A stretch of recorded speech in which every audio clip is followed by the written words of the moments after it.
Salut à tous, c'est Nazim et on se retrouve aujourd'hui donc avec mon smartphone sur lequel on peut me voir. Coucou. Je vais vous montrer aujourd'hui sur... Ah, excusez-moi. Je vais vous montrer donc sur Android aujourd'hui comment donner un aspect iOS donc à votre smartphone. Sans rien changer, sans changer la ROM ni quoi que ce soit, vous pouvez le faire directement sur votre Android, quel qu'il soit, quelle taille, n'importe quelle taille d'écran, n'importe quoi. Je veux dire, tant que c'est Android, il n'y a pas de souci. Donc, vous aurez besoin pour cela de 3 applications. Je vais mettre donc les liens vers ces applications dans la description de la vidéo, ainsi que celle du billet sur le blog. Donc, tout ça c'est fait par la même équipe de programmeurs, c'est donc SPR Studio. Et donc si vous voulez directement chercher, c'est SPR, ESPIR. Bon, on voit très mal, hein, je suis vraiment désolé. En tout cas, vous allez trouver, c'est une icône qui ressemble à ça. Donc là vous avez la version classique, mais moi j'utilise la version bêta pour avoir les nouveautés qu'ils ont mis. Mais c'est la même chose, hein, c'est quasiment la même chose. La deuxième application installée, j'ai dit qu'il y en avait 3, donc la deuxième, ici, elle est dans la liste, mais si vous allez par exemple dans SPR Launcher, et que vous allez en bas, vous avez autre titre de SPR Studio, et donc vous avez les 2 autres applications dont on a besoin, c'est-à-dire SPR Notification et SPR Screen Locker. Donc en fait, le nom va certainement vous aider à comprendre. Launcher, c'est comme son nom l'indique, pour changer de launcher, c'est-à-dire ce que vous allez avoir quand vous allez appuyer sur Home. Et d'ailleurs, dès que vous aurez installé les 3 applications, vous allez appuyer sur Home, il va vous demander quel launcher vous voulez par défaut. Donc nous, ce qu'on va faire, c'est SPR Launcher, et qu'on va lui dire toujours, comme ça au moins, à chaque fois qu'on va appuyer là, on va se retrouver sur SPR. Voilà.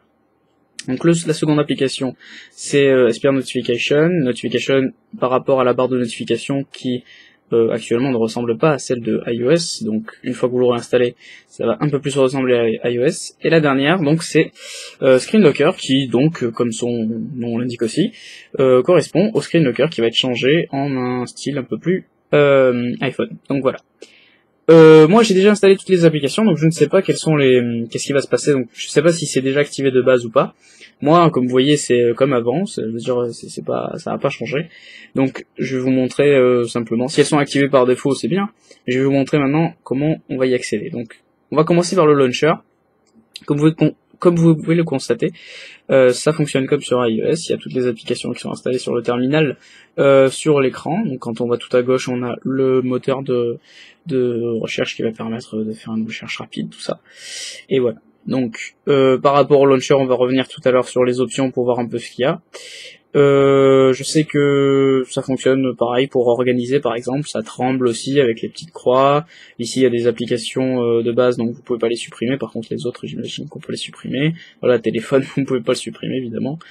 Quand vous appuyez dessus, vous avez des choses pour renommer, cacher, verrouiller, pour changer l'icône, ajouter un raccourci ou commenter l'application. Enfin bon bref, il y a des choses vraiment... Enfin, en fait c'est le style d'iOS, mais il y a vraiment des options quasiment indispensables. Et donc c'est vraiment franchement Android qui permet une liberté assez phénoménale, qui va vous permettre d'en plus d'avoir un visuel assez sympathique, et simplifié, hein, je veux dire, pour changer de place, les icônes, pour les renommer, tout ça, c'est vraiment simple. Et on allie à tout ça le système d'exploitation d'Android qui permet une personnalisation accrue. Voilà. Donc aussi, je crois que quand on va vers le haut, on a donc déjà les dernières applications qu'on a exécutées, et si on tourne ici, on a aussi un petit widget qui va permettre de changer et d'activer Wi-Fi, les options de data, la luminosité, etc. Donc ça c'est pour le launcher, je vous laisse le découvrir par vous-même. Juste au passage, il y a pour les options, c'est pas dans paramètres qu'il faut aller, mais c'est SPR Hub ici, et vous avez donc ici un compteur de notification. Je sais pas s'il y a d'autres icônes qui ont droit à des notifications, par exemple les SMS, tout ça, je sais pas si on peut. Mais bon, j'ai pas testé tout, hein, donc j'imagine qu'ils vont ajouter ça progressivement pour, par exemple, le téléphone, pour les appels manqués, tout ça. Donc voilà. Vous allez dans SPR Hub, et ici vous allez avoir des notifications de publicité. Bon, il faut bien qu'ils rentabilisent leur application, donc c'était ça les fameux 12, voilà. Après vous avez des thèmes que vous pouvez changer, enfin bon, je vous laisse découvrir tout ça. J'imagine qu'il y a des aspects payants de l'application, mais déjà de base, je veux dire, ils permettent de faire un certain nombre de choses intéressantes. Donc même le visuel des options ici reste le même que fidèle à celui qu'il y a sur iOS. Vous avez vraiment des options sympas, genre touch vibration par exemple, par rapport à ce que quand j'ai levé tout à l'heure le téléphone a vibré, j'imagine que c'est pour les vibrations.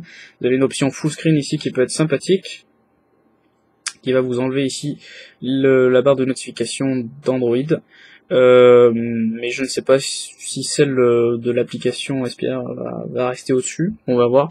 Bref, vous avez des options que je ne vais pas détailler, ce n'est pas mon but ici, c'est simplement...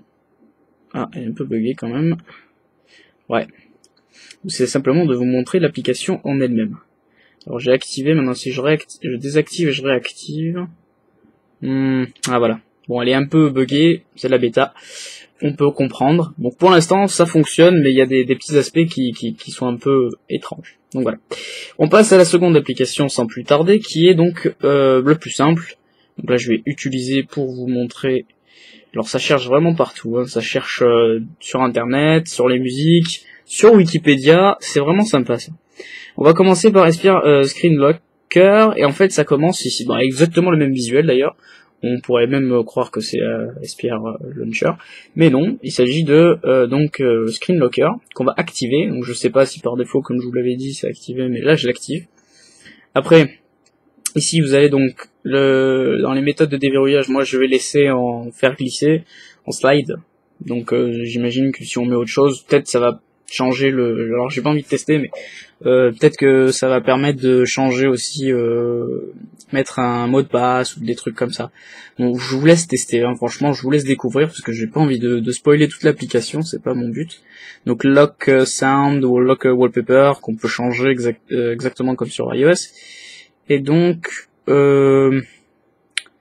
voilà, donc là il y a pas des options vraiment très détaillées, en même temps c'est juste voilà, c'est juste le launcher. Alors là j'ai mis mon chargeur, il n'y a pas l'icône qui dit que ça charge, mais c'est bien au moins qu'ils aient mis la batterie, et donc comme j'ai la batterie qui est pas très pleine, effectivement ça pourrait correspondre à ça. Ici on a une icône pour lancer l'appareil photo, c'est très bien, bon il n'y a pas vraiment des choses particulières. Et là donc on a le slide comme sur l'iPhone, avec le petit bruit. Voilà, donc jusqu'à là ça commence à donner bien. Donc la dernière application que l'on va exécuter, c'est SPR Notification, et donc quand on l'exécute, voilà, même visuel toujours. Ici on a donc Notification Service, et donc ça nous amène vers l'accessibilité parce que il a besoin de justement avoir l'espace de notification à lui tout seul, donc il faut des droits sur Android, et on y va dans accessibilité. Comme vous pouvez le constater ici, j'ai d'autres trucs comme par exemple Lightflow qui contrôle ici la petite LED du téléphone. Donc ici SPR Notification, on met bon je vais enlever et remettre, donc pour éviter que ça bug. Donc je mets oui, je reviens ici, et donc en théorie, alors donc là c'est pas la bêta, voilà. Alors je comprends pas pourquoi, mais bon, bref, en touchant des petits paramètres, ça refonctionne.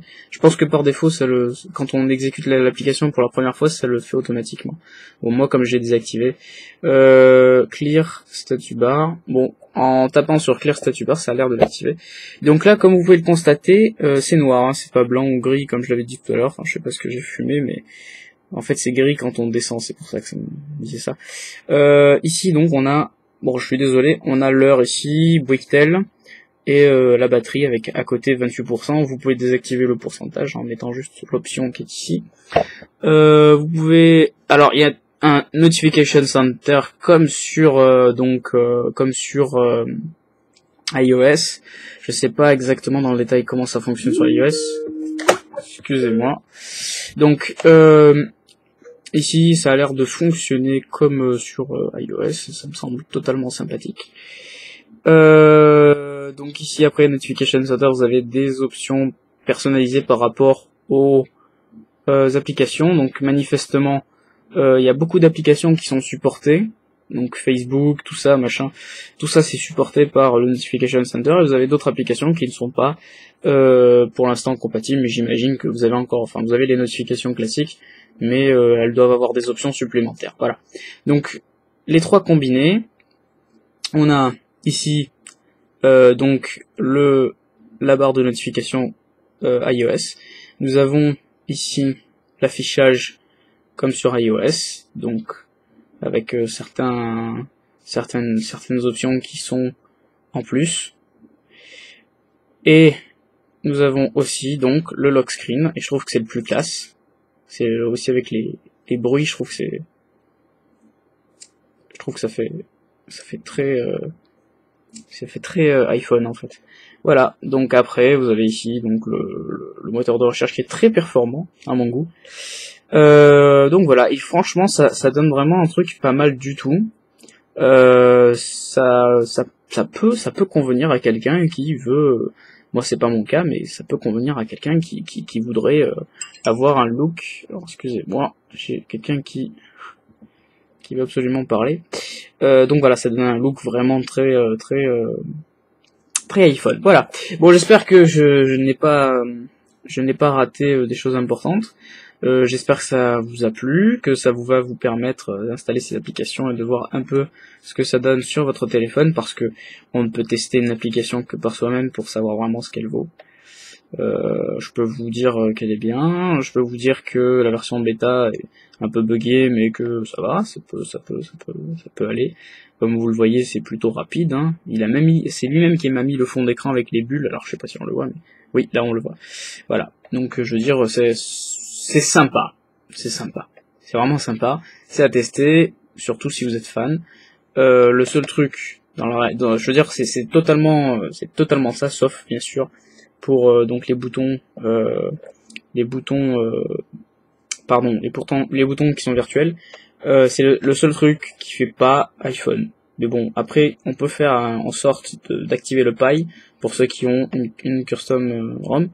Le problème c'est que Notification Center il est buggé. Enfin le notification, la barre de notification elle est buggée parce qu'elle est au-dessus. Donc on peut, après je ne sais pas, on peut peut-être avec les paramètres, on peut mettre full screen je crois. On peut bricoler certainement. Donc là je passe par du Pi. Voilà, ça bug. Donc ça fonctionne pas, je veux dire, là ça aurait fait bien. Vous voyez, il n'y a plus les trucs en bas, pour les afficher, il aurait fallu juste aller comme ça. Et en plus, le plus drôle c'est que si on passe en Pi, on a en plus les trucs, les notifications. Alors je sais pas si non, je sais pas. Je sais pas si on a les notifications et du Notification Center. À l'arrière, non. Là il y a des petits pointillés pour dire que ce n'est pas disponible. Et là je crois qu'il y a des tuiles normalement, mais ah non, là c'est les notifications. Bon, je sais pas. Il y a des choses qui ont été désactivées pour pas qu'elles soient en double. C'est très bien, c'est bien vu de la part des concepteurs de la fonctionnalité Pi. Enfin bon, c'est à tester en plusieurs conditions pour voir. Enfin, je sais pas si chez vous ça fera la même chose. Enfin bon, bref, on va s'arrêter là. Donc j'espère que ça vous a plu. Je vous laisse découvrir par vous-même toutes les petites options de personnalisation bien sympathiques. Et je vous dis à une prochaine vidéo. Ciao.